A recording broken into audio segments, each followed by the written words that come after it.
धन्यवाद सौ मोनाली शहा. कार्यक्रमाच्या पुढच्या टप्प्यामध्ये व्याख्याता परिचय यासाठी श्री मिलिंद दीक्षित यांना मी मंचावर आमंत्रित करते. व्याख्याता परिचय श्री मिलिंद दीक्षित यांच्याकडून.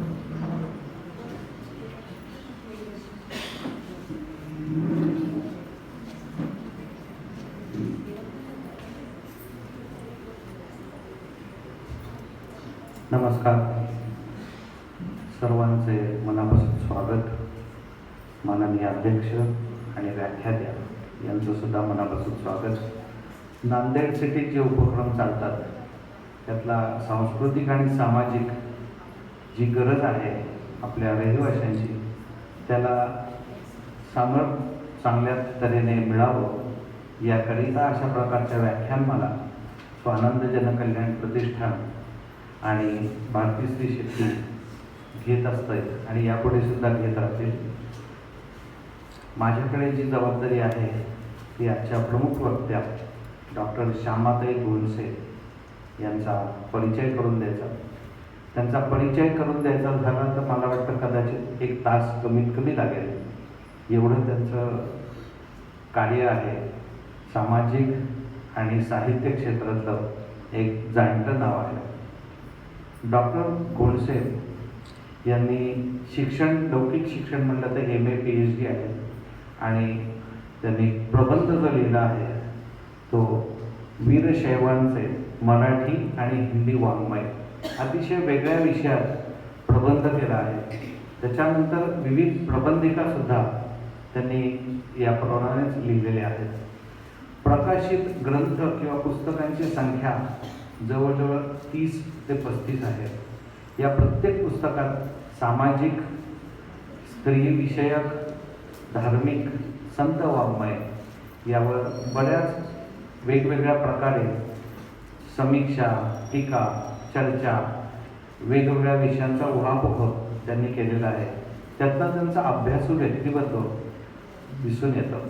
आता आपल्यापुढे त्या सादर करताना जेव्हा त्यांची भाषाशैली आपल्याला कळेल तेव्हा मंत्रमुग्ध होऊन कळणारं व्याख्यान कसं असतं याचा आपल्याला नक्की प्रत्यय येईल. ताईंचं लेखनाखेरीज वेगवेगळ्या राष्ट्रीय आणि आंतरराष्ट्रीय स्तरावर निबंध वाचणं हे सुद्धा अव्याहतपणे चालू असतं. आंतरराष्ट्रीय स्तरावर भारतीय संत वाङ्मय आणि सामाजिक समस्या यांच्यावरचं अतिशय सुरेख विवेचन त्यांनी केलेलं आहे. त्यापैकी काही निवडक गोष्टी जर डोळ्यासमोर धरल्या तर त्यातनं त्यांचं चौफेर जे व्यक्तिमत्व आहे ते लक्षात येतं. पुरस्कारांच्या मध्ये जर पाहिलं तर जवळजवळ उत्कृष्ट समीक्षा लेखन पुरस्कार, कारण समीक्षा करणं हे एक अतिशय जबाबदारीचं काम असतं आणि ते त्या लिलया पार पडतात. कारण त्यांची पुस्तकं जी आहेत, ग्रंथ प्रकाशन आहेत, ती देखील यावरच आहे आणि त्याला धरूनच हा पुरस्कार त्यांना मिळाला आहे. भारतीय संत आणि सामाजिक समरसता याला पुणे विद्यापीठ किंवा सावित्रीबाई फुले विद्यापीठ यांचा पुरस्कार लाभला आहे. याखेरीज अनेक पुरस्कार आहेत, ज्यात आदर्श शिक्षिका सन्मान पुरस्कार आहे, संत वाङ्मय लेखन पुरस्कार आहे, श्रेष्ठता पारितोषिक आहे. अशा प्रकारचे अनेक पुरस्कारांची यादी त्यांच्या नावावर आहे. सामाजिक कार्य करण्याची सुद्धा त्यांची अतिशय एक वेगळी धाटणी आहे. त्यामुळेच त्यांच्याकडे अनेक जबाबदाऱ्या सुद्धा सामाजिक क्षेत्रातल्या आलेल्या आहेत. अध्यक्ष आजीव सदस्य मंडळ महाराष्ट्र एज्युकेशन सोसायटी या शिक्षण संस्थेच्या अध्यक्ष आहेत. सदस्य नियामक मंडळ महाराष्ट्र एज्युकेशन सोसायटी, समरसता साहित्य परिषदचे अध्यक्ष, नियामक मंडळ सदस्य राज्य मराठी विकास मंडळ महाराष्ट्र शासन, तसंच महात्मा फुले चरित्र समिती महाराष्ट्र शासन यांच्या त्या सचिव आहेत. म्हणजे एखादं व्यक्तिमत्व प्रबोधनाबरोबरच सामाजिक प्रश्नांची जाणीव घेऊन आपलं योगदान देतात. अशा या गुणी व्यक्तिमत्वाचं आपल्याला आज प्रबोधन ऐकायचा लाभ मिळणार आहे, हे आपलं भाग्य आहे. सर्व गुण संपन्न नांदेड सिटीच्या आपल्याला जे आवश्यकता आहे त्यातलं हे प्रबोधन आज अहिल्यादेवी होळकर यांच्या जन्मशताब्दीच्या निमित्तानं आपल्याला मिळतंय ही पर्वणीच आहे आणि आपण नशीबवान आहोत म्हणून अशा गुणी वक्त्या आपल्याला इथे मिळाल्या. फार जास्ती वेळ न घेता मी त्यांना विनंती करतो की आपलं प्रबोधन जे आहे ते सुरू करावं. धन्यवाद.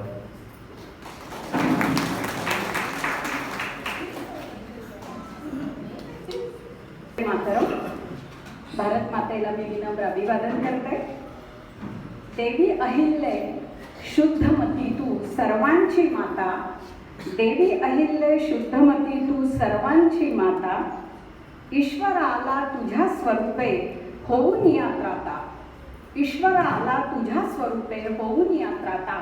अशा शब्दात कविवर्य मोरोपंतांनी पुण्यश्लोक लोकमाता अहिल्या देवींना अभिवादन केलेलं होतं. त्यांच्या शब्दाचा मी आधार घेते आणि त्या शब्दाचा आधार घेत असतानाच आपल्या सगळ्यांना विनम्र असं अभिवादन करते. आजच्या कार्यक्रमाच्या अध्यक्षा अरुणाताई चौधरी, अर्चनाताई कौलगुड, भारतीय स्त्री शक्तीच्या इथे उपस्थित असलेल्या सगळ्या माझ्या भगिनी आणि आता ज्यांनी माझा परिचय करून दिला म्हणजे मलाही आश्चर्य वाटलं. मला असं वाटत होतं बऱ्याच गुप्त गोष्टी असतात वैयक्तिक बायोडेटा, पण मिलिंदजींनी कुठून मिळवला माहीत नाही, तो विसरून जा तुम्ही. समीरजी कुलकर्णी ज्यांच्यामुळे मी आज इथे उभी आहे, ॲडव्होकेट नरसिंहजी लगड आणि मला ज्यांनी इथे आणलेलं आहे जय बांगर आणि सगळेच आपण आमच्या सगळ्यांची पाठराखण करणारे आणि सक्रिय समाजकारणात कार्यरत असणारे माझे बंधू सगळ्यांना मी विनम्र अभिवादन करते. परिचय वगैरे विसरून जा अशासाठीच मी म्हटलेलं आहे, कारण ज्या वेळेला आपण काही थोडंफार काम करतो संघाच्या रचनेत खरं म्हणजे परिचय द्यायचाच नसतो. मी आत्ता ताईंना तेच म्हटलं की एक वैयक्तिक पद झालं असतं आणि मी बोलले असतं तर मला जास्त आवडलं असतं. असो, एक गोष्ट अर्चनाताईंनी अध्यक्ष या नात्याने केलेली आहे, अरुणाताईंनी, आणि ती म्हणजे अहिल्या देवींचा एक सविस्तर असा परिचय त्यांनी मांडलेला आहे. त्या पार्श्वभूमीवर काही वेगळ्या गोष्टींकडे मी आपलं लक्ष वेधणार आहे. शेवटपर्यंत आवाज येतोय आणि वेगळ्या गोष्टींच्यासाठी अशासाठीच म्हणते की खरं तर आज पुण्यश्लोक अहिल्यादेवी यांच्या त्रिशताब्दी वर्षाचा समापन दिवस आहे. आज महाराष्ट्र शासनाचे कार्यक्रम चालू आहेत, सगळीकडेच कार्यक्रम चालू आहे आणि भारतीय स्त्री शक्तीने गेले वर्षभर अहिल्यादेवींच्या कर्तृत्वाचा, त्यांच्या चरित्राचा परिचय अवघ्या महाराष्ट्राला म्हणण्यापेक्षा अवघ्या भारताला करून दिलेला आहे. आणि खरं म्हणजे तो समापन दिवस आहे, परंतु मला असं वाटतं बघा, आत्ता येताना काही मंडळींशी परिचय झाला, गोंदवलेकर महाराजांचा उल्लेख झाला. आपण सगळीच मंडळी त्या अर्थाने भाविक आहोत आणि कुठे ना कुठेतरी आपण आपल्या सद्गुरूंचं स्मरण करण्यासाठी पारायण करत असतो. मला असं वाटतं की जरी त्रिशताब्दीचा समापन असलं तरी पारायण जेव्हा अखंड पारायण असतं तेव्हा आपण काय करतो, ती पोथी संपली की पुन्हा पहिला 5 ओळी तरी वाचतो. याचा अर्थच असा आहे की ते पारायणाचं जे पुण्यस्मरण असतं, पुरश्चरण असतं, ते आपण करत असतो. आजचा काळ असा आहे की खरं म्हणजे 300 वर्षांपूर्वी होऊन गेलेल्या अहिल्यादेवींच्या कार्यकर्तृत्वाचं पुरश्चरण करण्याचा हा कालखंड आहे. आणि म्हणून या 300 वर्षांच्या निमित्तानं आपण आता थांबणार नाही. भारतीय स्त्री शक्ती थांबणार नाही, भारतीय स्त्रिया थांबणार नाहीत. ते आपण पुन्हा पुन्हा हे चरित्र आठवायचे. हे पारायण एका अर्थाने आपण आपल्या इष्ट लेकी सुनांसह नातींसह करायचे. आणि हे करत असताना मला असं वाटतं की सगळ्यात मोठी आपली जी शक्ती, आपले सगळे बंधू आपल्या बरोबर आहेत. मला असं वाटतं भारतीय स्त्रीवादाचं आणि अहिल्यादेवींच्या कर्तृत्वाचं रहस्य हे नेमकं तुमच्यामध्ये सामावलेलं आहे. जेव्हा पुरुष भाऊ म्हणून, पुरुष पिता म्हणून, पुरुष पती म्हणून, पुरुष पुत्र म्हणून मागे उभा राहतो आणि त्याच्यापेक्षाही तो सखा म्हणून, मित्र म्हणून उभा राहतो, तेव्हा ती स्त्री शक्ती ह्या संपूर्ण जगावर अधिराज्य गाजवू शकते. हे अहिल्यादेवींच्या निमित्तानं आपल्याला दिसतं. मगाशी ताईंनी उल्लेख करताना भारतीयांनी तर अहिल्यादेवींबद्दल बोललं, पण बंधू भगिनींनो थोडंसं मला थांबावं लागतं. कारण झालं असं की गेल्या वर्षभरात आपण अहिल्यादेवींच्या चरित्राचं जेवढं पारायण केलं ना, तेवढं पारायण दुर्दैवानं आत्तापर्यंत झालं नव्हतं. जो आपल्या डोळ्यावर इंग्रजी विद्येचा चष्मा असतो, त्यामुळे झालं असं की अहिल्याबाई म्हणजे माळव्याशी संबंधित, दूरच्या, फार फार तर इंदुरी साडीमुळे, माहेश्वरी साडीमुळे बायकांना नाव तरी माहिती असलेलं. आणि त्याच्यापेक्षाही आपल्याला जो वाईट शाप आहे की आपण प्रत्येक महापुरुषाला, नाही त्याच्यामध्ये स्त्रियाही घेतातच, मी पुरुष हा व्यापक अर्थाने शब्द वापरते, त्याला आपण एका जातीमध्ये, ज्ञातीमध्ये बंध करतो. आणि म्हणून आत्तापर्यंत आपल्याला माहिती होतं ते अहिल्याबाई या धनगर समाजाशी निगडीत वगैरे वगैरे. या वर्षभरात आपल्याला असं कळालं की केवळ महाराष्ट्रीयन नाही, केवळ भारतीय नाही, तर संपूर्ण जागतिक पातळीवर जिचा आपण अभिमानाने उल्लेख करावा आणि आम्ही जिचे वारसदार आहोत असं सांगावं, अशा पुण्यश्लोक अहिल्यादेवी होळकर. आता इथपासूनच सुरुवात होते बघा की पुण्यश्लोक कोणाला म्हटलं जातं. तर महाभारत कालामध्ये आपल्याला दोनच व्यक्तींना पुण्यश्लोक म्हटलेलं दिसतं. एक आहे पुण्यश्लोक युधिष्ठिर आणि दुसरा आहे पुण्यश्लोक नलराजा. आणि त्याच्यानंतर महाभारत कालानंतर पुण्यश्लोक ही पदवी मिळालेली एकमेव महान विभूती म्हणजे अहिल्यादेवी होळकर. त्यामुळे खूप आपल्याला त्यांच्याबद्दल आनंद वाटलाच पाहिजे. हा आनंद वाटत असताना मला असं वाटतं की आपल्या सगळ्यांनी मला इथे बोलण्याची संधी दिलेली आहे, त्यामुळे मी पुन्हा एकदा आपले आभार मानणार आहे.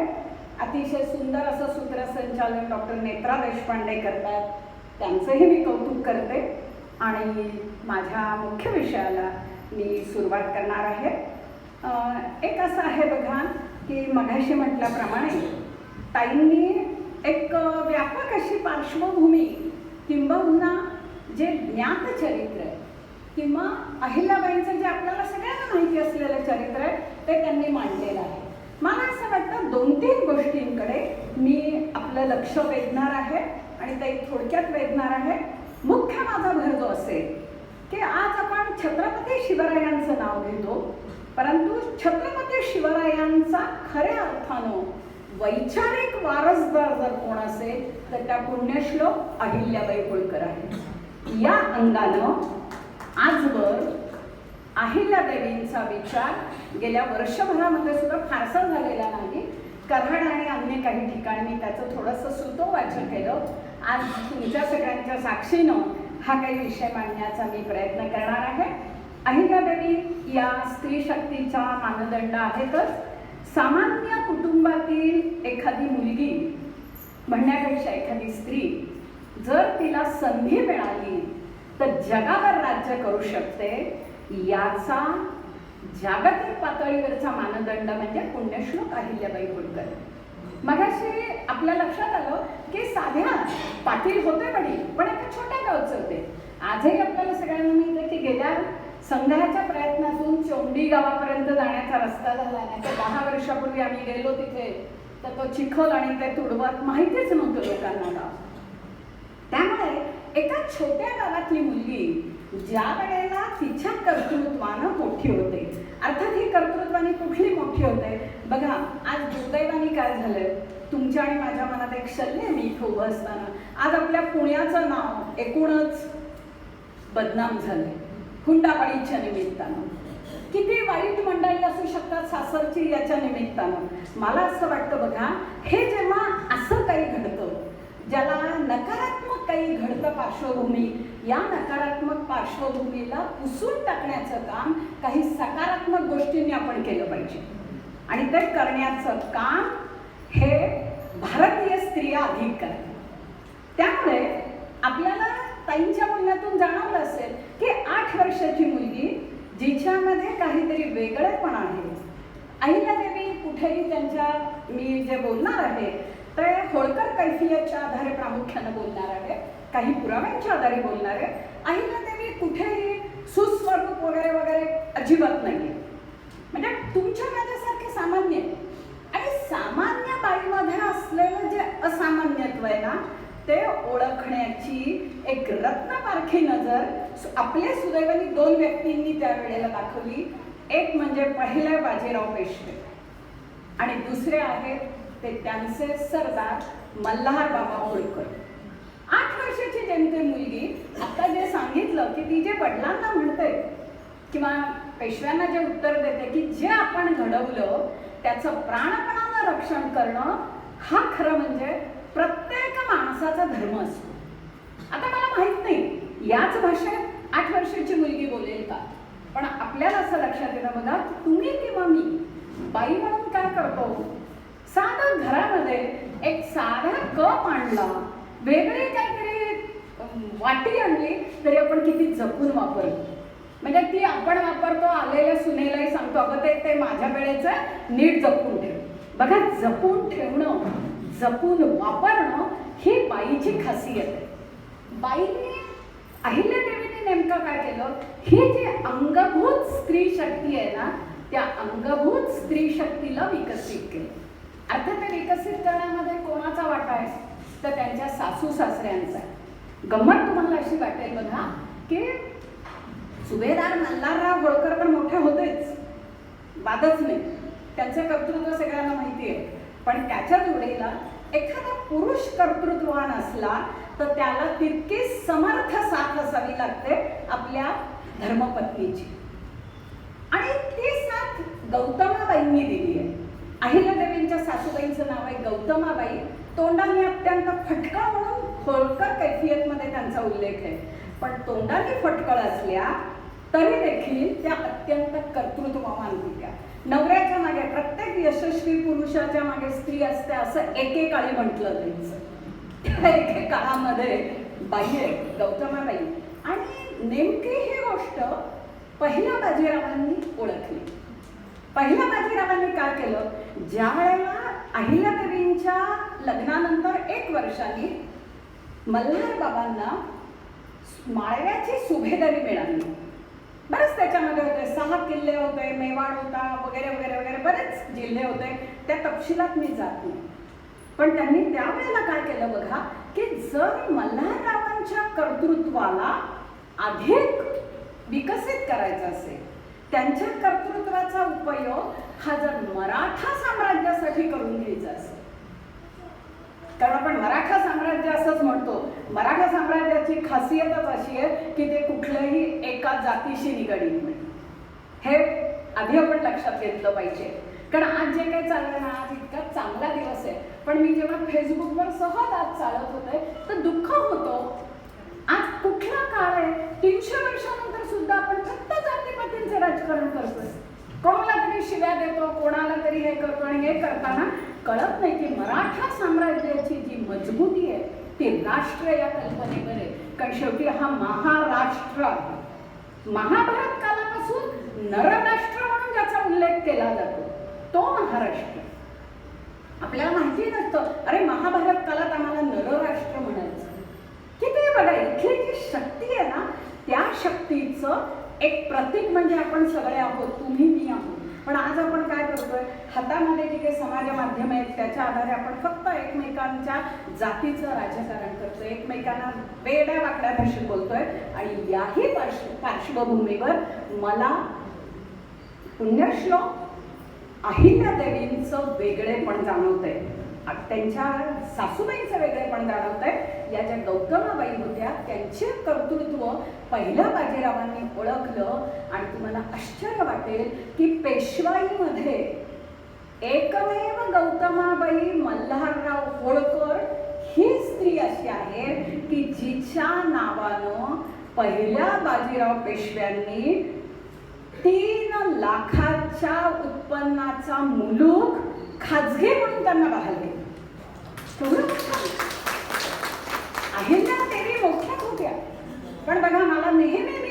बोलताना म्हणते की आपण मोठ्या माणसांबद्दल बोलावं, पण त्याच्या मागे जी शक्ती असते, मग ती कधी आई वडील असतात, कधी सासू सासरे असतात, कधी आपली सनातन काळापासून चालत आलेली परंपरा असते, तिला विसरून नाही चालत.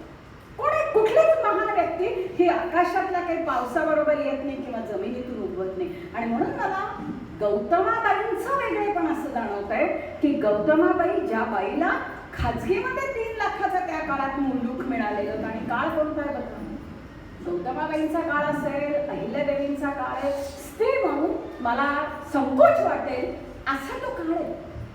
बाई ही पापाची खाणी आहे. सगळी जी आहे उत्तरेकडे तर काही तुम्हाला सांगायलाच नको की स्त्री ही भोगवस्तू आहे. स्त्रीला वेगळा अधिकार नाही. एकीकडे आपण बोलतो की स्त्री म्हणजे शक्ती आहे वगैरे वगैरे, शिव आणि शक्ती एकत्र आले आणि त्यातून या जगाची निर्मिती झाली असं आपण म्हणतो. पण खरोखरच घरातल्या लक्ष्मीला किती अधिकार असतो उत्पन्नाचा याच्याबद्दल आजही प्रश्नचिन्ह आहे. हे मी समाजकार्य करताना अनुभवत असते. आणि अशा वेळेला 300 वर्षांपूर्वीचे मल्हार बाबा त्या गौतमाबाईंच्या त्या मिळालेल्या 3 लाखाचे कौतुक करतात. त्या कौतुकामुळे गौतमाबाई कुठेही विस्काळीत होत नाही. बरं, त्या काळात अनेक पत्नींची पद्धती होती. मल्हार बाबांना आणखी 2 त्यांच्या म्हणजे काय म्हणूया पत्नी होती. आणि अशा वेळेला ही जी 8 वर्षाची मुलगी आपल्या नवऱ्यानं निवडून आणली, तिच्यावर संस्कार करण्याचं पहिलं काम कोणी केलं तर सासू म्हणून गौतमाबाईंनी केली. आज स्त्री म्हणून आपण विचार केला पाहिजे. म्हणून थोडं पारंपरिकतेपेक्षा वेगळं मी थोडं बोलत जाणार आहे. आज सासू म्हणून आपण काय करतो, आपल्या हातामध्ये रिमोट असतो, टीव्हीवर मालिका बघतो, नातवंड आली तर त्यांना खायला देतोच असं नाही, दमून आलेल्या सुनेकडे लक्ष देतोच असं नाही. गौतमाबाई मात्र वेगळे आहे. गौतमाबाईंनी काय केलं की या मुलीमध्ये नक्कीच काहीतरी गुण आहे, म्हणून भले ती रूपाने सुंदर नसेल, अत्यंत अहिल्यादेवींच्या संदर्भामध्ये त्यांच्या तेजस्वी डोळ्यांचा सतत उल्लेख आहे आणि सात्विक चेहऱ्याचा उल्लेख आहे. हे तेजस्वी आणि सात्विक डोळ्याची मुलगी जी आहे ती आपल्याकडे आल्यानंतर गौतमाबाईंचं एक वेगळेपण असं होतं बघा. गौतमाबाई रामायण आणि महाभारताच्या चांगल्या जाणकार होत्या. आता हे सुद्धा लक्षात ठेवा, उगीच आपल्या डोक्यावर सांगितलेलं असतं की जुन्या काळामध्ये बायकांना शिक्षण नव्हतं वगैरे वगैरे, असं काही नाही. माझा मध्ययुगाचा अभ्यास आहे, वेदकालापासून अभ्यास आहे आणि आपल्याला असे काही दिसतात, ओयासिस दिसतात, वाळवंटामध्ये काही छान ठिकाणं असावी तशी आपल्याकडे दिसतात की त्या स्त्रियांना शिक्षण मिळत होतं. कारण आपली ही मुलगी हुशार आहे हे पहिल्यांदा अहिल्यादेवींच्या वडिलांनी ओळखलं. त्यांनी तिला लिहायला वाचायला शिकवलंय, काहीतरी बेसिक तयारी आहे. आणि त्या तयारीला पुढे भविष्यामध्ये सासू सासऱ्याने खतपाणी घातलं. तिच्याकडून गौतमाबाई वाचन करून घ्यायच्या आणि तुम्हाला आश्चर्य वाटेल की अहिल्यादेवींना त्यावेळेला त्यांना मराठी तर येत होतं, मोडी आणि मराठीतून त्या लिहायला वाचत होत्या, संस्कृतच्या जाणकार होत्या, ज्याला उर्दू म्हणूया, उर्दू फारसीचं थोडंफार माहिती होतं. आणि त्याच्यापेक्षा 2 त्यांचे आवडीचे विषय होते, एक म्हणजे गणित आणि दुसरं म्हणजे भूगोल. ऐकायला आश्चर्य वाटतं, उत्कृष्ट गणित होतं. म्हणून त्या जी काही फड होता म्हणजे जो काही येणारे महसूल आहे, कारण फड म्हणजे आपल्याला फड 2च माहिती असतात, एक वारकरी फड माहिती असतो, तमाशाचा फड माहिती असतो.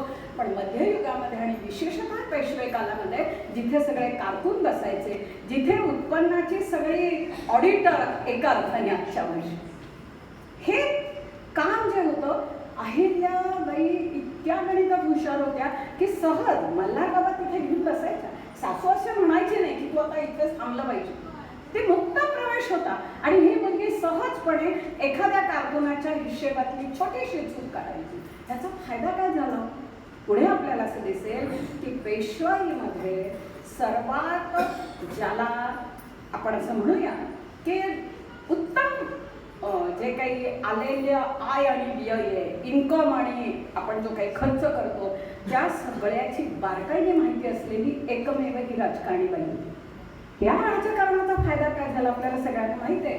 पेशव्यांना आपण खूप शिव्या घालतो मिळतो, झाला व्यक्ती नेहमी तर ज्याच्या त्याच्यावर सोपवते. पण हेही तितकंच आहे की पेशव्यांनी जे कर्ज केलं, विशेषतः माधवराव पेशव्यांपर्यंत, हे मराठा स्वराज्याचं रूपांतर साम्राज्यात करण्यासाठी झालेलं आहे. अनेक लढाया त्यांनी केल्या. त्यातली तुमच्या आणि माझ्याही मनावर आजही भळभळणारी जखम आहे ती पानिपतची. आणि अशा वेळेला किती आपण देतोय पेशव्यांना, कारण हे पेशव्यांचे सरकार एका अर्थानं शक्ती विस्तारण कसं असलं पाहिजे, सत्तेचं विस्तारण कसं असलं पाहिजे याचं उत्तम उदाहरण होतं. आणि मग अतिशय म्हणजे पितृतुल्यापेक्षा सुद्धा जास्त असणाऱ्या जेव्हा सासऱ्यांच्या बोलण्यातून अहिल्यादेवींना असं कळालं की पेशव्यांना कर्ज झालंय, तेव्हा प्रत्यक्ष सासऱ्यांची सुद्धा कानउघडणी करण्याचं काम तिने केलं की शेवटी आपण कोण आहोत, आपण स्वामी आपले पुण्यात बसले. शिवछत्रपतींचं हे साम्राज्य आहे. तुम्हीच सांगता ना की रयतेचं कल्याण हे महत्वाचं असतं. आणि अशा वेळेला आपले स्वामी हे कर्जबाजारी असताना आपण आपल्या खजिन्यामध्ये संपत्ती साठवून ठेवणं किती योग्य आहे ते त्याचा तुम्हीच विचार करा.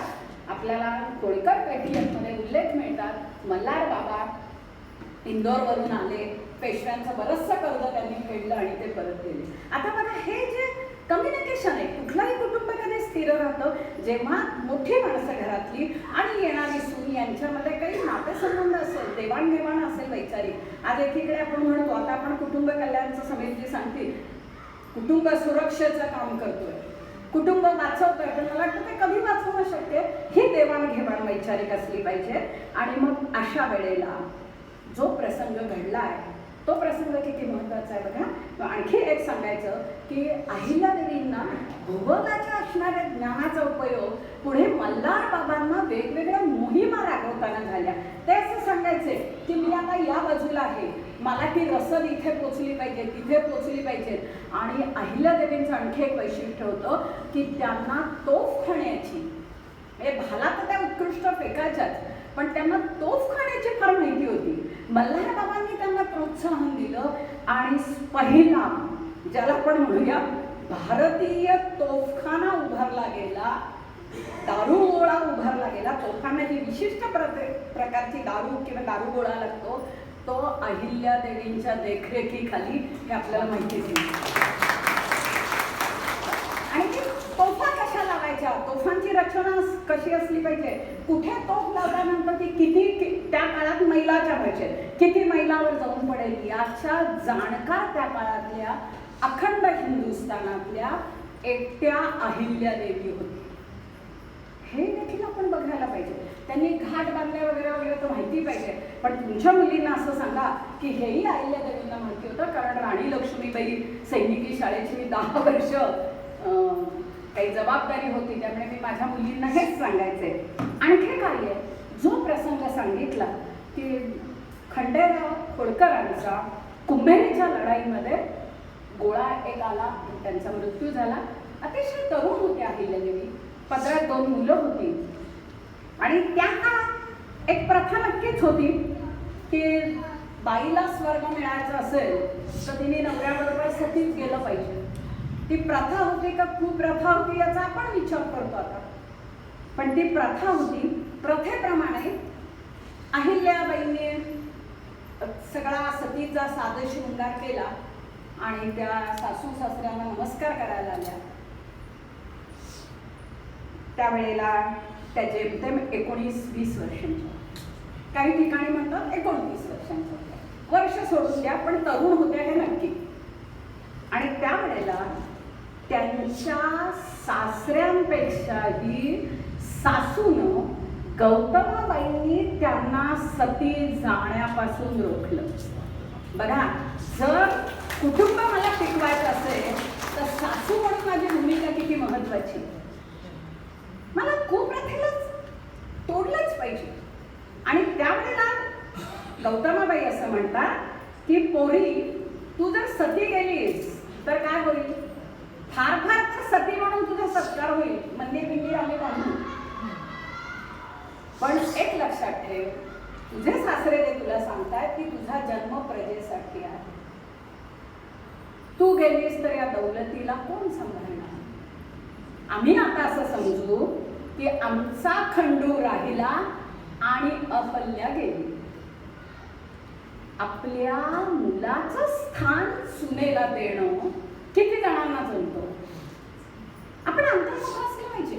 मला असं वाटतं या समापनाच्या दिवसाने आपणच आपल्याला काही प्रश्न विचारले पाहिजे. आणि मग अहिल्याबाई राहिल्याच, पण मला असं सांगितलं तसं त्यांनी ती भीषण अशी प्रतिज्ञा केली. भीषण म्हणते मी, बायकांना आपल्याला किती छान नटायला आवडतं, आलेल्या माझं तुम्ही सगळ्यांनी छान स्वागत केलं, छान फेटे बांधले, रंगीबेरंगी साड्यांमध्ये आहोत. आणि एक तरुण मुलगी ज्या वेळेला आपल्या पतीच्या इथे एक मान राखलं तिने, पण त्याच वेळेला तिने एका अर्थाने ती भीष्म प्रतिज्ञा आणि बाईंनी ती आयुष्यभर निभावली. भीष्म शरपंजाने काही महिने राहिले, पण बाईंनी उर्वरित सगळं आयुष्य त्या प्रतिज्ञेसह काढलं. माता मोठी प्रतिज्ञा कोणाची? याच्या पुढे आपण भीष्म प्रतिज्ञा म्हणत असताना अहिल्या प्रतिज्ञा म्हणायला हरकत नाही. खरोखरच आपण प्रतिज्ञा आहोत ती मी याच्या पुढे कसलाही साधे शृंगार करणार नाही. पांढरा रंग, तो किती पांढरा रंग असं खोडकर कैफियतमध्ये उल्लेख आहे की बाईंनी ज्या वेळेला मल्हाररावांच्या मृत्यूनंतर आपली राजधानी महेशमतीला म्हणजे महेश्वरला नेली. साधा वाडा आहे, गेला असाल तुम्ही तर, साधा वाडा सत्का नाही, पण तिथे साध्या एका आसनावर पांढरी घोंगडी टाकून बाई बसायची. गळ्यामध्ये रुद्राक्षाच्या शिवाय काही घातलंच नाही त्यांनी. तुम्ही सांगा हे कुठून आलं? तिथे शिवराय आपले असं म्हणतात की दौलतीचा स्वामी हा उपभोग शून्य असला पाहिजे. बघा, अहिल्या देवी आणि छत्रपती शिवराय यांच्यामध्ये जे आंतरिक नातं आहे ना, ते असं लक्षात घ्या. ते उपभोग शून्य असलं म्हटलं पाहिजे. आणि म्हणून आपल्या डोळ्यासमोर शिवरायांची प्रतिमा काय येते? गळ्यामध्ये कवड्यांची माळ असलेली शिवराय, साधे, अत्यंत निरीच्छ, म्हणून आपण त्यांना श्रीमंत योगी असं म्हणतो. श्रीमंत आहे, पण योग्याची विरक्ती ज्याच्याजवळ आहे, मनाची स्थिरता आहे. आणि बाई नेमक्या अशाच आहेत. अत्यंत तरुण वयामध्ये बाईंनी ते सगळं केलंच. आणि म्हणून पुढे असं म्हटलं गेलं की सासू आणि सासरे उल्लेख असं करायचे की मार्तंडानेच हे रत्न आम्हाला दिले. मार्तंड म्हणजे मल्हारी मार्तंड. मार्तंड ही त्यांची कुलदेवता. आता मल्हाररावांनी असा उल्लेख केला आहे होळकर कैफियतमध्ये, आम्ही तलवार गाजवतो ती सुनबाईंच्या भरवशावर. आहे का आपण आपल्या असं म्हणतो, मी आज जे काही करतो ते माझ्या सुनेच्या जबाबदारीवर, तिच्या भरवशावर. आणि हा भरोसा किती सार्थ आहे तुम्हाला माहित आहे? बाईंना आपण बायका खूप काम करताना, खूप अनुभव घेताना मला असं जाणवतं, आपण आपलं दुःख मोठंच असतं. आपल्या प्रत्येकाचं दुःख मोठं असतं. दैवाचे फटके कधी कधी असे बसतात की त्यामुळे आपण असं उद्ध्वस्त होऊन जातो. आणि असं उद्ध्वस्त होताना आज आपण छोटी छोटी मुलं सुद्धा, म्हणजे काय मला अमुक मिळालं नाही, शूज मिळाले नाही तरी आत्महत्या करणारी मुलं दिसतात. 33 वर्ष मी या सगळ्या मुलांबरोबर, BA आणि MAच्या मुलांबरोबर वावरले. माझ्या पोरांना मी हेच सांगायचं, अरे अशी काही माणसं आहेत प्रतिकूलतेवर मात करणारी. तुम्ही सांगा, या बाईंनी आपल्या आयुष्यामध्ये थोडे थिडके नाही 23 मृत्यू बघितले हो. या 23 मृत्यूंनी काय झालं? पती गेला, त्याच्यानंतर ज्याचा आधार आहे तो मुलगा गेला. तो का गेला वगैरे मी काही सांगत नाही, कारण त्याचं पुन्हा मला, मी व्याख्यानाला येणार म्हटल्यावर माझ्या काही छोट्या सन्मित्रांनी मला मेसेज पाठवले, श्यामाताई तुम्ही कुठेही विवाद्य बोलू नका. कारण आज कसं झालंय की प्रत्येकाला असं वाटतं की उरलेली जी अहिल्यादेवींचे वारसदार आहेत किंवा जे कोणी महापुरुष आहेत ना, त्यांचे वारसदार सुद्धा त्यांच्या इतकेच कर्तृत्ववान असतात. मग ते काही ते असं एकदम सगळं काय म्हणूया आपण असे असतात. वास्तव तसं नसतं, इतिहास वेगळा सांगतो. पण आज इतकं खरं बोललेलं नाही आवडत, त्यामुळे ते खरं जे काही आहे ते तुम्ही समजून घेतात. आणि मग अहिल्यादेवींना आपल्या मुलाचा मृत्यू बघावा लागला, आपल्या नातवाचा मृत्यू बघावा लागला. बाईंच्या आयुष्यामध्ये 2च पुरुष असे बघा, किंवा 3 म्हणूया, पण 8 वर्षापर्यंतचे बाबा होते त्यांचे. त्याच्यानंतर मल्हार बाबा म्हणजे त्यांचे सासरे आणि बाईंचं सुदैव एवढं त्यांचे जावई यशवंतराव फणसे. यशवंतराव फणसेंची निवड पण तुम्हाला माहिती आहे की कशी झाली की ह्या सगळ्या लोकांचा त्रास होत होता भिल्लांचा. आज आपण नर्मदा परिक्रमाला गेलो की भिलकवडी असा एक शब्द ऐकतो. हे काय आहे भिलकवडी? आम्हाला भिलकवडीचा अधिकार आहे असं तुम्हाला मध्य प्रदेशामध्ये गप्पा मारला तरी काही भिल्ल आपले कार्यकर्ते सांगतात. म्हणजे काय तर जेव्हा या सगळ्या जंगलामधून लोक जायची तेव्हा अर्थातच उपजीविकेचं साधन आहे. शेवटी बघा आपण जसं म्हणतो सैन्य पोटावर चालतं तसं विदघाट यांनी म्हटलेलं आहे विनोबांनी की शेवटी संस्कृती कधी सुरू होते माणसाची? पोट भरलं की मानवी संस्कृती सुरू होते. पोट नाही भरलं ना किंवा संस्कृतीच्या गप्पा बिप्पा सगळ्या बाजूला असतात. बघा हे जाणतं कोण? हे फक्त आई जाणते. आईला कळतं मुलाची भूक. आणि अहिल्यादेवींना लोकमाता का म्हटलं जातं? मुळात ती राजमाता आहे. राजमाता ते लोकमाता या प्रवासामधले अहिल्यादेवींचं एक वैशिष्ट्य असं आहे की त्यांनी प्रजेची भूक जाणली. कोणाची जाणली? जे उपेक्षित आहे. समरसतेचे काम करताना जाणवतं जे आजही या सगळ्या हसेपर्दी भिल्ल समाजामध्ये आजही 2025 साली सुद्धा अनेक कुप्रथा आहेत. आता आवडत नाही कोणाला ह्या कुप्रथा सांगितलेल्या, त्या सांगत नाही. पण त्या काळात 300 वर्षापूर्वी बघा काहीच नाही, खाण्याचं साधन नाही, उत्पन्नाचं साधन नाही. आपोआपच माणसाला जेव्हा मिळत नाही तेव्हा हिसकावून घेण्याची वृत्ती बाळगते. हे भिल्ल लुटमार करायचे, त्रस्त झाले सगळे. अत्यंत श्रीमंत असा संस्थान ज्याला म्हणूया, श्रीमंत असं राज्य म्हणजे माळवायचं, म्हणजे अहिल्यादेवींचं.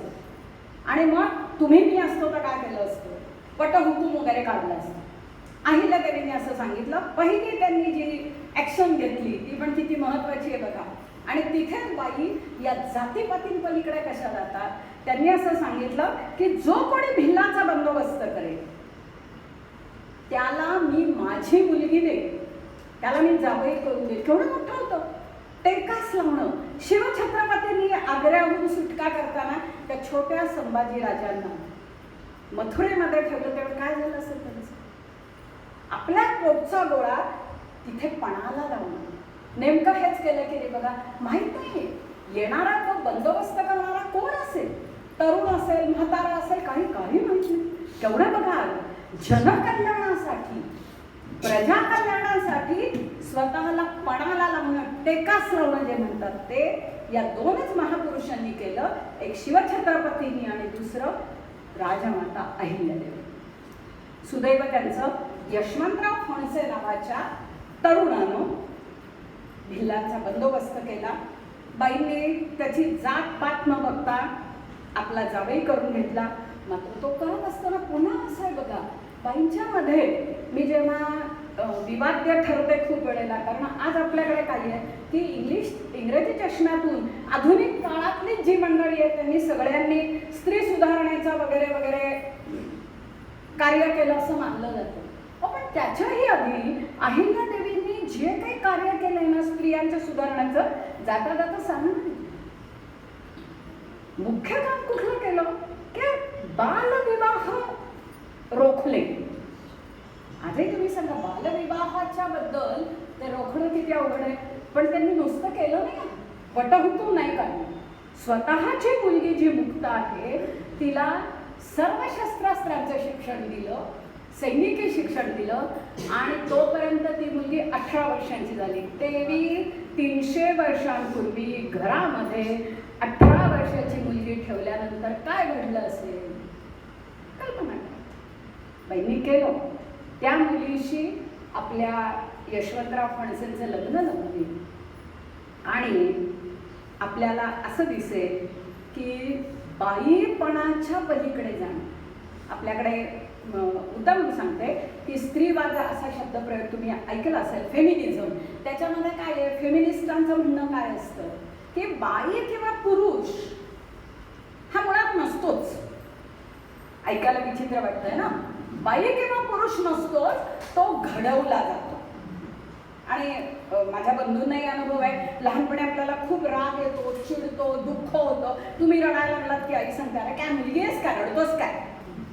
पुरुष आणि मग बाई म्हणून, बाई मुलगी अशी छान ताट चालली, ताट बोलली, अरे काय तू काही पुरुष आहेस का? बाई आणि पुरुष घडवले जातात. बाई कशा आहेत बघा, बाई याच्या पलीकडच्या आहेत, म्हणून मला त्यांच्याबद्दल खूप आदर वाटतो. एक प्रसंग मगाशी जो सांगितला की पुत्राचा मृत्यू झाला, नातवाचा मृत्यू झाला, किती अवघड आहे. नातवाच्या मृत्यूनंतर वंश संपला हो. आणि नातू किती वर्षांचा? नातू जेमतेम 12-14 वर्षांचा, आणि नातसुना होत्या 6 आणि 8 वर्षाच्या. आणि या 6 आणि 8 वर्षाच्या मुली सती गेल्या. जायला भाग पडलं त्यांच्या नातेवाईकांनी. बाईंची सून, बाईंचा मुलगा सुद्धा हार्डली 16-17 वर्षांचा असेल, बायको त्याची 10-12 वर्षांची असते. बाईंनी हुंडाबंदी केली त्या काळात.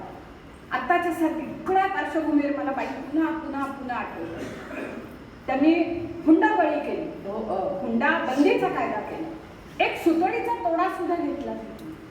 आपल्या मुलाचे जे काही गुणदोष आहेत ते देखील सांगितले. सांगतो का आपण काही असेल तरी लग्नाच्या वेळेला आपला मुलगा एकदम असा खूप राजगिंडा वगैरे वगैरे सर्व गुण संपन्न. बाईंनी जे त्याचे दोष होते तेही सांगितले आणि सुतळीचा तोडाही घेतला नाही.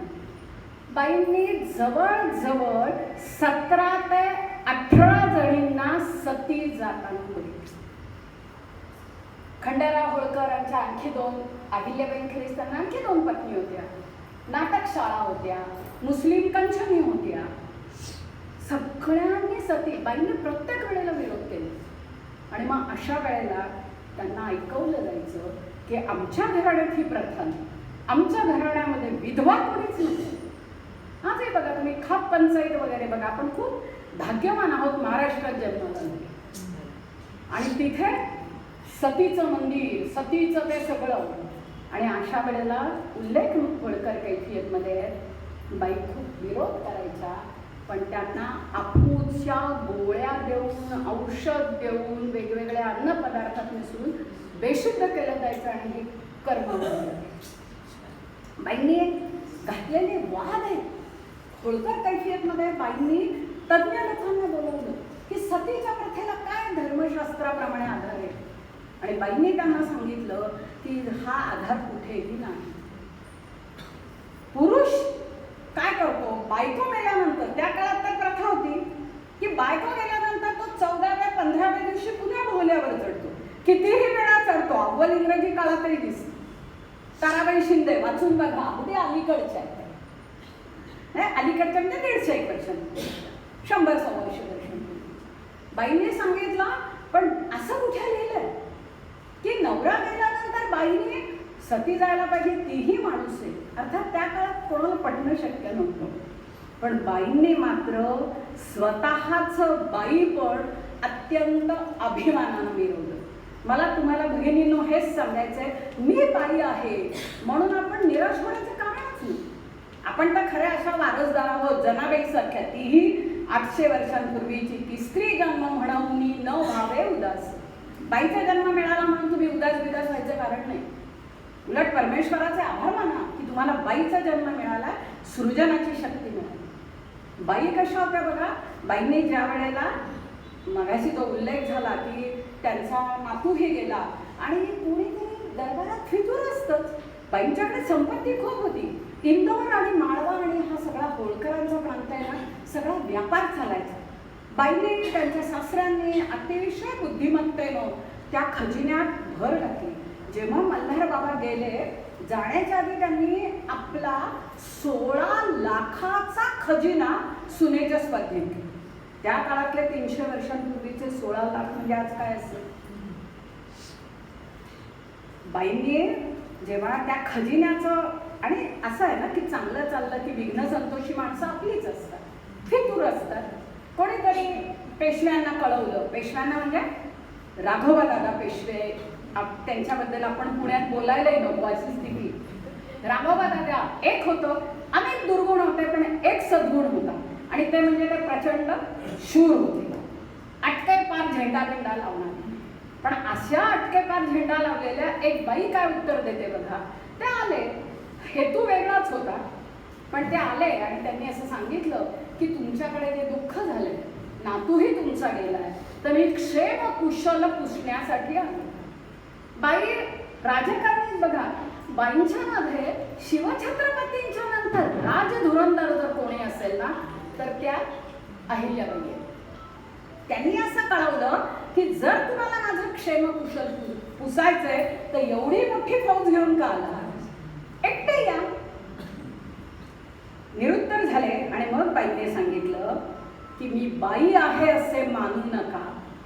मगाशी मी जे म्हटलं की लिंग भेदाच्या पलीकडे जाणं, मी बाई आहे, मी पुरुष आहे, म्हणून आपल्याकडे कल्पना आहे अर्धनारी नटेश्वराची, की प्रत्येक पुरुषामध्ये एक आई असते आणि प्रत्येक बाईमध्ये एक बाप असतो. ते जे काही आहे की मी बाई आहे असे मानू नका. खांद्यावर वासड टाकून उभी राहिली, वासड म्हणजे भाला, खांद्यावर वासड टाकून उभी राहील तेव्हा श्रीमंतांच्या दौलतीस भारी पडेल. आणि मी हरले तर काहीच नाही, सांगितलं मग अशी मी बाईच आहे.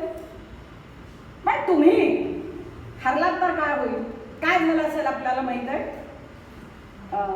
किंवा मला एक आठवतंय, महाजी शिंदे हे अहिल्यादेवींना गंगा निर्मळ मातोश्री असं म्हणायचे. गंगा निर्मळ मातोश्री हा शब्दप्रयोग तुम्हाला होळकर कैफियतमध्ये आणि 300 वर्षांपूर्वीच्या कागदपत्रांमध्ये येतो. गंगा निर्मळ याचा अर्थ काय, गंगेपेक्षा सुद्धा पवित्र. पुण्यश्लोक याचा अर्थच हा आहे की गंगेपेक्षाही पवित्र. आणि शेवटी असं झालं, त्यांना वाटलं 3 घरातल्या पुरुषांचा मृत्यू झाला, कोणीच नाही, मग आता ही दौलत आपलीच. बाई जेव्हा एकटी असते तेव्हा तिची इस्टेट इतर मंडळींना आणि त्यातही जवळच्या मंडळींना आपली वाटते. हा आजही काय जगाचं जगरावती.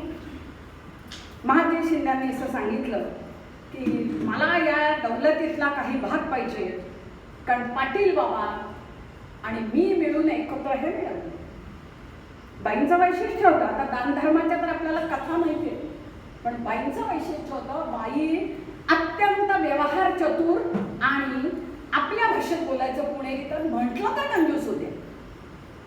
कारणाशिवाय कुणालाही ते एक सुतळीचा तोडा सुद्धा द्यायचा नाही. किती आवश्यक आहे बघा, एकदम विरुद्ध मत आहे.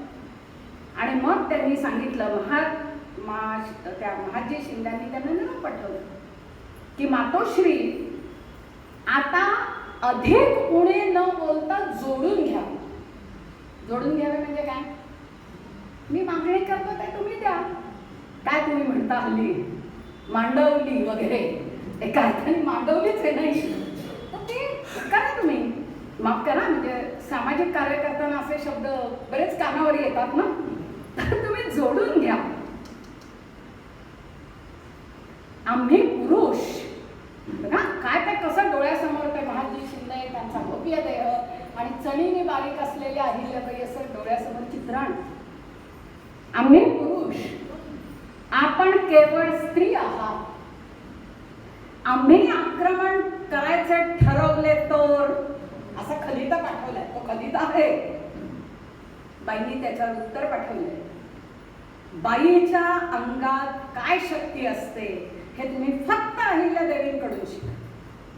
त्यांनी असं लिहिलंय, अवश्य पाटील बाबा तुकोजींसह, महाजी शिंद्यांचा मुलगा आणि तुकोजी आणखी एक हे आहे. तुम्हाला माहित आहे की अहिल्या देवींनी जो म्हणजे 3 घरातले पुरुष गेले तर कोणीतरी वारसदार पाहिजे ना, आणि तो पुरुष विशेषतः शेवटचा अग्निबिग्नी देताना, म्हणून ते तुकोजी होळकर पण बरोबर आहे. नुसते येऊ नका, बाईंना माहित आहे, बाई अत्यंत चतुर आहे की महाजी शिंद्यांचा हे पूर्ण डोकं नाहीये, आपल्या नियत अशा या पुत्राचं पण डोकं आहे. आणि मग त्यांनी म्हटलं, तुकोजींसह उभयता फौजेने या कैलासवासियांच्या कृपेने. आता कैलासवासियांच्या सगळेच गेलेत ना, पण बाबाई गेलेत, म्हणजे सासरे गेलेत, नवरा गेलाय, ही मुलं तर 2 छोटीच होती. कैलासवासियांच्या कृपेने इथेही कोणी बांगड्या भरून बसले नाही. नाही एकमेकाला साखळ दंडाने बांधले तर सुभेदारांचे नाव सांगणार. आमच्याही सैन्याची करामत पाहून जा. कोणतं सैन्य? 350 महिलांना शस्त्रसज्ज केलेलं होतं. महिलांची तुकडी, जो काही एनडीएला पहिला का आपल्याकडे येणार आहेत ना सैनिकी शाळेची प्रमुख म्हणून मला खूप आनंद झाला. पण त्याच्याही आनंद दिला तो आपल्या अहिल्यादेवींनी. आमच्याही सैन्याची करामत पाहून जा. आता या गोष्टी चुकला तर तुम्हाला मार्तंडाची आण. खरे पुरुष असाल तर या. आता तुम्ही मला सांगा, मी एके ठिकाणी अशीच गेले होते, महिलांचे काही आंदोलन होतं आणि त्यांनी बांगड्या भेट देत होत्या. म्हटलं काय वेडेपणा करताय, बांगड्या कसल्या भेट देतात? त्या बांगड्याचं सामर्थ्य जाणणाऱ्या अहिल्यादेवी आणि त्या बांगड्यांचं सामर्थ्य जाणणारी 100 वर्षापूर्वीची, जिला अडाणी आणि अशिक्षित म्हटलं गेलं, अशा बहिणाबाई चौधरी. नशिबाचे नवगीर हे ते मी फिरत राहिले. माझ्या हातामध्ये की बांगडी कपाळीचं कुंकू पुसलं पण हातातली बांगडी बळकट आहे ना, अशी म्हणणारी, आणि तीही योगायोगानं मराठवाड्यातली. त्यामुळे बघा अशाही काही आहेत. त्यामुळे खरं सांगायचं तर बोलता येण्यासारखं खूप आहे. विवाह जातीत व्हावा हा बाईंनी दंडक मोडला. आणखी एक मला त्यांचं कौतुक वाटतं, पितृपक्ष आता येईलच आणि मग आपल्याकडे अलिखित नियम आहे. खूप घरांमध्ये एक अलिखित नियम असतो की घरातल्या देवांची पूजा पुरुषांनीच करायची. सुदैवाने मी अशा संस्कारात वाढले की असं काही नसतं, ज्याला वेळ मिळेल त्यांनी करायचं. आणि आता असं आपण फ्लेक्झिबल झालो, पण पुरुषांनीच करायची. बायकांचं काम काय, त्यांनी सगळी चंदन उगाळून द्यायचं, पूजेची तयारी करायची वगैरे वगैरे. करत असतील तर आनंदच आहे मला. श्राद्ध कर्म तर पुरुषांनीच करायची. आता बाईंकडे कोणी पुरुषच उरला नाही हो. लोकांनी लक्षात घेतले. बाई म्हणाल्या, पितृपक्षात माझ्या सासऱ्यांना आणि या सगळ्यांना तर्पण मी देणार. पूर्वजांचे श्राद्ध मी स्वतः करणार. आणि जे लोक निंदा करत होते, जे पुरोहित त्यांना टोकत होते, त्यांना त्यांनी उत्तर दिले, मजला स्त्री ईश्वरेच केले. बाई म्हणून मी काय वेगळं नाही, ईश्वरानेच केलंय ना मला.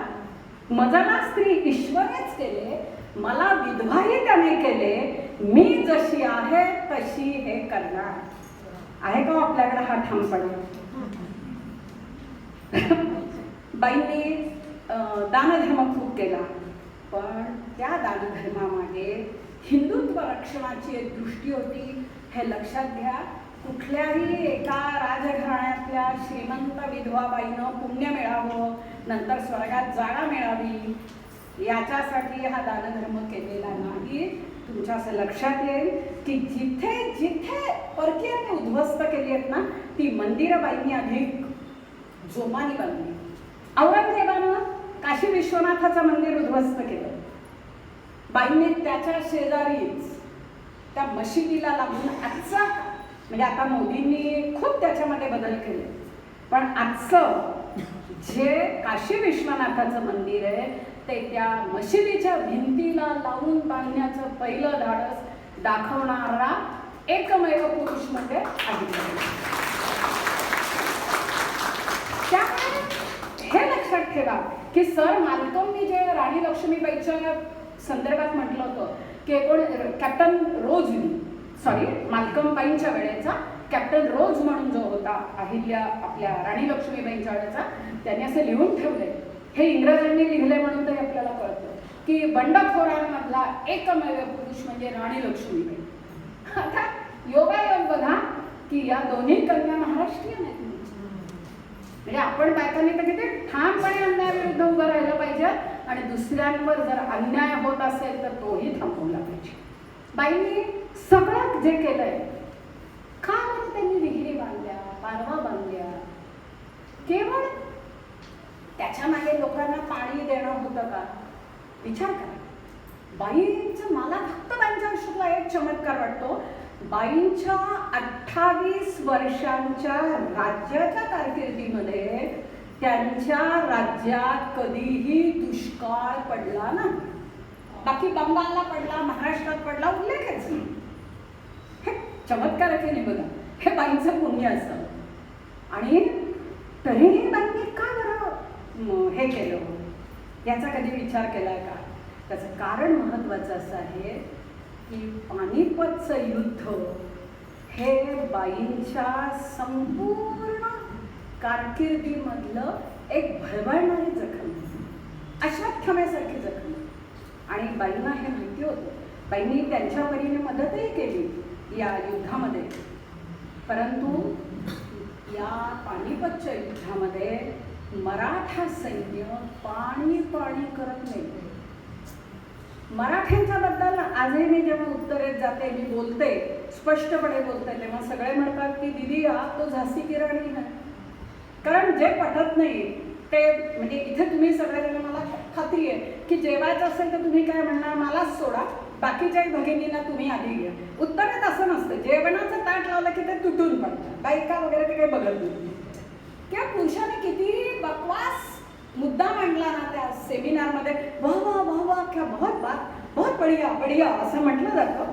आपण असं करत नाही. आणि म्हणून बाईंनी काय केलं बघा, त्यांची भळभळती जखम कोणती होती? ती जखम होती ती म्हणजे आपले सगळे मराठा जे कोणी जखमी सैनिक होते त्यांना कोणीही पाण्याचा थेंब पण दिला. आणि म्हणून बाईंनी जागोजागी बांधा, दुर्गम ठिकाणी बांधल्या, कुठे कुठे बांधल्या ते सांगत नाही. आणि दुसरी गोष्ट अशी केली की न जाणो भविष्यामध्ये अशी स्थिती आली तर बाईंनी ज्या धर्मशाळा बांधल्यात ना, त्या केवळ पुण्य मिळवण्यासाठी नाही. बाईंच्या होळकर कैफियतमध्ये पत्र असे मिळतात की प्रत्येक धर्मशाळेमध्ये किमान 6 महिने पुरेल एवढा अन्न साठा आणि पाण्याचा साठा असलाच पाहिजे. ती धर्मशाळा म्हणजे आवो जाओ घर तुम्हाला म्हणता, अत्यंत सशस्त्रधारी तिथे सैनिक ठेवलेले होते. नाही, जे भोगलंय ना, माझ्या लोकांनी जे भोगलंय ते भविष्यात भोगता उपयोगाचं नाही. आणि तिसरी गोष्ट बाईंनी केली, आज जे केलं जात आहे, गडकरी जे करताय, भारतीय विकासामध्ये रस्त्यांचं महत्त्व सांगायला नको. मी आत्ताच एक 10-12 दिवसांपूर्वी संपूर्ण सिमला, मनाली वगैरे वगैरे फिरून आले आणि मला असं दिसलं की हिमाचल प्रदेशामध्ये अटल टनेलला जाऊन आल्यानंतर मला मी भारतीय आहे याचा तर अभिमान वाटलाच. पण तिथे त्या लोकांच्या मी काही मुलाखती घेतल्या आजूबाजूच्या, पूर्ण मी 8-10 दिवस फिरत होते. आणि अटल टनेल, काही टनेल्स तयार झाले, हा मोठा आहे, 9.5 किलोमीटरचा आहे. बाकीचे टनेल कुठं 2 किलोमीटर, कुठे 3.5 किलोमीटरचे. आणि काही झाले 15 टनेल झाले आणि अजून 33 टनेल्स तिथून. केवढं किती आपण वेगात एकमेकांशी संपर्क करतो. म्हणजे आजच्या राष्ट्रीय विकासामध्ये रस्त्यांचं असणारं महत्त्व ओळखणाऱ्या या एकमेव राज्यकर्त्या. दुसरी गोष्ट आपल्याला दिसेल की शेतकरी आंदोलन, आणि त्याच्याबद्दल आपण खूप बोलतोय, भोगतोय. आणि शेतकरी जर सुखी असेल तर आणि तरच भारतीय राज्यव्यवस्था बळकट होईल. हे शिवछत्रपतींच्या नंतर ओळखणारा एकमेव राज्यकर्ता अहिल्यादेवी. खूप बारकाईने लिहिलंय बघा. बाईंनी जे जे नियम केले, सैनिकांनी कसं वागलं पाहिजे, किती प्रत्येक शेतकऱ्यांनी 14 का 18 झाडं लावली पाहिजे, त्यातली 11 झाडं सरकारच्या मालकीची असतील, उरलेली शेतकऱ्याची असतील. आणि ती जी झाडं आहेत ती जेव्हा तोडायची झालं तेव्हा त्याचा योग्य तो मोबदला शेतकऱ्याला दिला जाईल. शेतसारा कसा असला पाहिजे, खूप बारकाईने विचार केलाय. आणि मला तर असं वाटतं, आता माझं पुस्तक येत आहे, शिवछत्रपतींच्या वारसदार अहिल्यादेवी होळकर म्हणून. तर आता सध्या राज्य व्यवहार कोशाचा थोडाफार अभ्यास मी करते. राज्य व्यवहार कोश आणि बाईंचे नियम याच्यामध्ये विलक्षण सांगणे, त्यामुळे तेही दिसेल बघा. त्यामुळे मला असं नेहमी वाटतं की शिवछत्रपतींनी हिंदवी स्वराज्याची जी स्थापना केली, की जी हे राज्य व्हावे हे तो श्रींची इच्छा होती, म्हणून त्यांनी हिंदवी स्वराज्याची स्थापना केली. 18 पगड जातीच्या लोकांना एकत्र घेऊन केली. आणि या स्वराज्याचं मराठा साम्राज्यामध्ये रूपांतर होत असताना या साम्राज्यातल्या एक जबाबदार घटक म्हणून अहिल्याबाईंची भूमिका फार महत्त्वाची आहे. स्वराज्याचं राष्ट्रात रूपांतर व्हावं याच्यासाठी बाईंनी खूप गोष्टी केल्या. मग ती काशीची कावड रामेश्वरला जर असेल, मधल्या काही काळात उत्तर प्रदेशात हिंडत असताना कावडी जेव्हा जातात ना, त्या लोकांच्या काही मुलाखती मी घेतल्या होत्या आणि लक्षात आलं की ही कावड उगीच घेऊन जाते, आता उत्साहाने घेऊन जातात, परंतु मूळचे जे कावडी आहे त्यांचे नावच कावडी आहे, कावडिया वगैरे असतं, तर ते कावडियांच्या घराण्याला परंपरागत गेले 300 वर्षापासून एक ठराविक रक्कम मिळते. म्हणजे बाईंनी नुसतं नाही कल्पना केली, पुढचे 300 वर्ष त्यांनी त्या सगळ्या व्यवस्थेला, वेगवेगळ्या देवळांमधली दिवाबत्ती असेल, अन्नदान असेल, रोजचे देवाचे भोग असतील, आणि म्हणून तुम्हाला माहिती आहे की बाईंना खुश करण्याचा प्रयत्न खूप जणांनी केला. निजामाने बाईंच्या मुलाच्या मृत्यूनंतर, आपल्याकडे माहिती आहे सगळ्यांना की घरात मृत्यू झाला तर माहेरची लोक काहीतरी साडी चोळी देतात. निजामानं अहिल्यादेवींच्या मुलाच्या मृत्यूनंतर त्यांना साडी चोळी म्हणून घृष्णेश्वर मंदिराचं गाव अख्खं दिलं आणि बाईंनी ते सगळं बांधून काढलं घृष्णेश्वर मंदिर. आता बघा, निजामासारख्या माणसाला, त्याच्या मागे त्याचे काही राजकीय हेतू होते वगैरे वगैरे वगैरे सोडा होतेच, पण तरी एका परकीय माणसाला जावं लागतं. सगळ्यात क्रूर असा म्हणजे टिपू सुलतान सुद्धा बाईंबद्दल आदराने बोलतो. आणि गंमत तुम्हाला अशी वाटेल की 2 ठिकाणी राजपुतांची 2 बंड आहेत, ती वगळता बाईंवर कोणीही हल्ला केला नाही, आक्रमण केलं नाही. बाईंच्या चारित्र्याचा, बाईंच्या कुशल राजनीतीचा आणि सर्वात महत्त्वाचं सैनिकी संघटनाचा धाक त्या काळात अखंड हिंदुस्थानात होता. तुम्ही सहज नकाशा काढून बघा, बाईंनी ज्या ज्या ठिकाणचा जीर्णोद्धार केला तिथे फक्त आजच्या पाकिस्तानातलं पेशावर वगळता अखंड हिंदुस्थानामध्ये त्यांनी जीर्णोद्धार केला. हे का केलं? राष्ट्र म्हणून आपल्याला शिकवलं जातं, राष्ट्र म्हणून जी आहे वन नेशन कल्पना इंग्रजांमुळे आली नाही, ती अहिल्याबाईंनी मुळामध्ये आपल्या मनात दृढ केली. आणि राष्ट्र म्हणून बाईंनी या सगळ्या दानधर्मातून जी बांधणी केलेली आहे ना, ती बांधणी फार महत्वाची आहे. आणि म्हणून बाई असं म्हणाल्या की माझं कर्तव्य काय आहे, मी प्रजेला सुखी करावं हे माझं कर्तव्य आहे, हे माझं कार्य आहे. आणि हे करत असताना माझ्या हातून होणाऱ्या प्रत्येक कृतीला मी जबाबदार आहे. बघा, स्वातंत्र्यानंतरच्या सगळ्या राज्यकर्त्यांनी हे ठरवलं असतं तर आजचं चित्र वेगळं असतं. असो, त्यामुळे इंग्रजांचा धोका ओळखणारे पुन्हा 2च रणधुरंदर आणि राजनीतिज्ञ, एक छत्रपती शिवराय, अरमान आणि ते सगळं आठवून बघा, आणि दुसऱ्या बाई आहेत. बाईंनी पुन्हा पुन्हा पुन्हा पुन्हा माधवराव पेशव्यांना पत्र लिहिली आहे. आणि ती पत्र अशी आहे की इंग्रज जे आहेत ते धूर्त आहेत.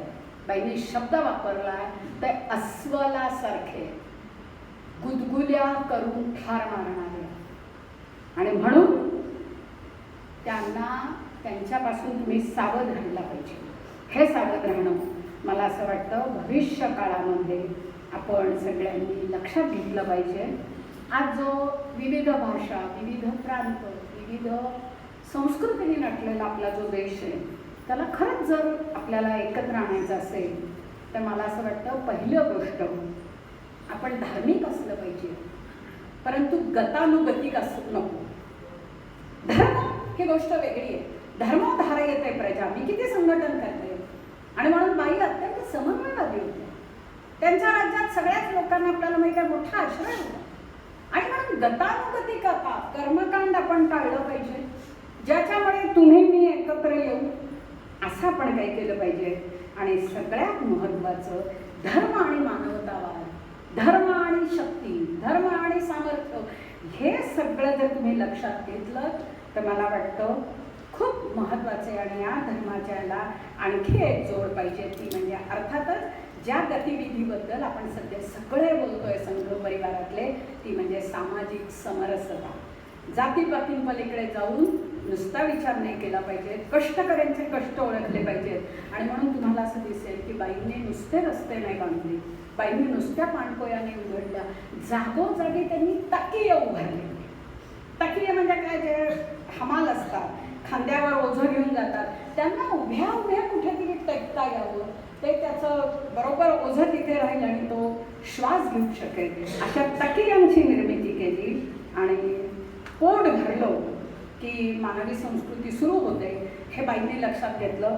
आणि आत्ता मला तुम्हाला नेमका संदर्भ नाही सांगता येणार, कारण अहिल्या देवींच्या निमित्तानं गेल्या काही वर्षांमध्ये बरंच वाचलंय, पण अहिल्या देवींचा पगाराचा पहिला दिवस, आज 1 तारीख आहे वगैरे वगैरे गाणी आठवत आहे माझ्या आधीच्या आजोबांच्या पिढीला, पण अहिल्या देवींची पहिली तारीख कधी चुकली नाही म्हणे. आणि ही पहिली तारीख होती अमावस्येचा दुसरा दिवस,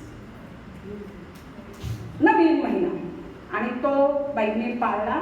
मला असं वाटतं की या सगळ्या निमित्तानं अहिल्यादेवींबद्दल खूप बोलता येणार आहे.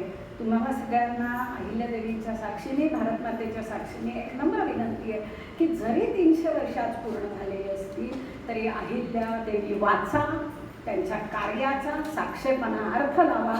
आणि जर कुटुंब कल्याण साधायचं असेल, पुढच्या सगळ्याच गोष्टी साधायच्या असतील, तर याच्यातला एकमात्र आपल्याकडे असलेला अक्षरीला जे रामबाण आपल्याकडे आहे, आणि त्या रामबाणाचं नाव आहे पुण्यश्लोक अहिल्याबाई होळकर. आपण सगळ्यांनी शांतपणे माझे मोडके तोडके शब्द ऐकून घेतले याबद्दल धन्यवाद.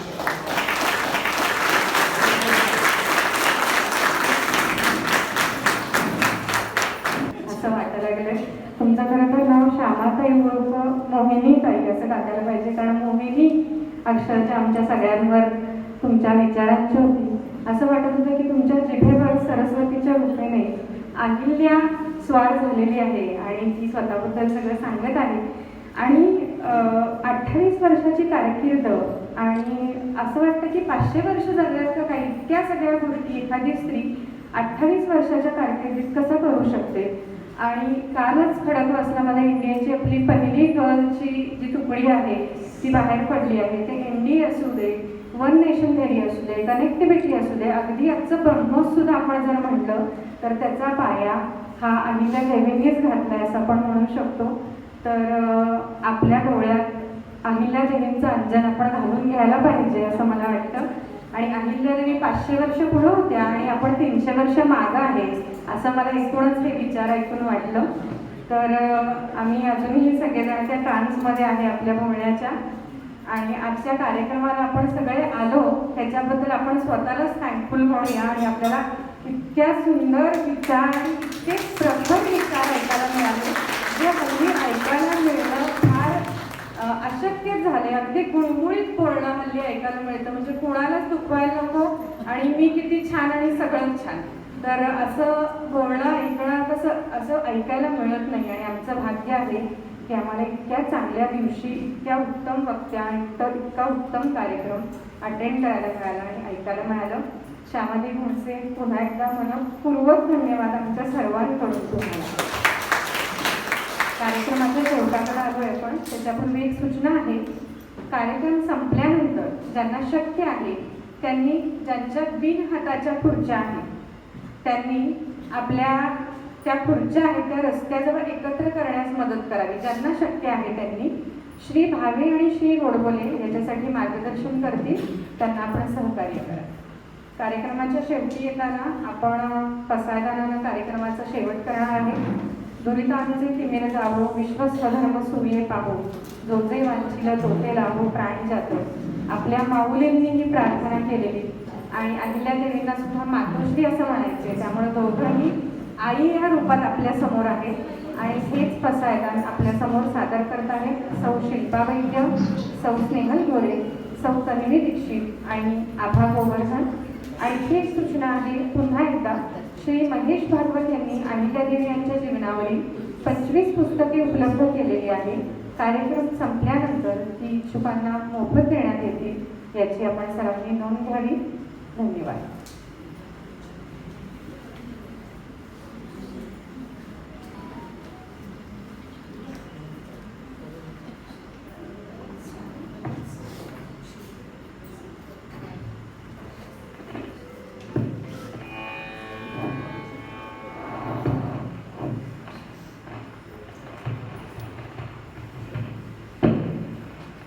आता विश्वात्मके देवले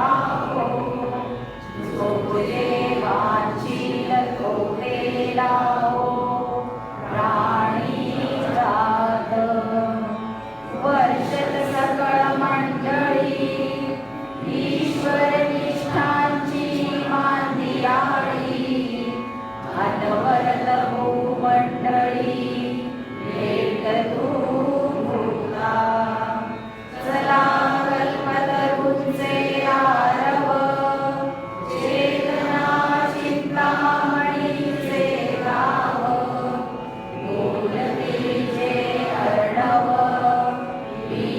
पीयूषांचे चंद्रमेचे अलांछन मार्कंडचे कापहीन ते सर्वाही सदा सज्जन सोय रे होतु किंबहुना सर्वसुखी पूर्ण होई ती लोकी भजितो आदिपुरुषी अखंडित आदि ग्रंथोपजीविये विशेषी लोकीये दृष्टा दुष्ट विजये हो आवेजी लेखमणे श्री विश्वेश्वराओ होईल दान बसाओ येणे बरे ज्ञान देवो सूर्या झाला सूर्या झाला सूर्या झाला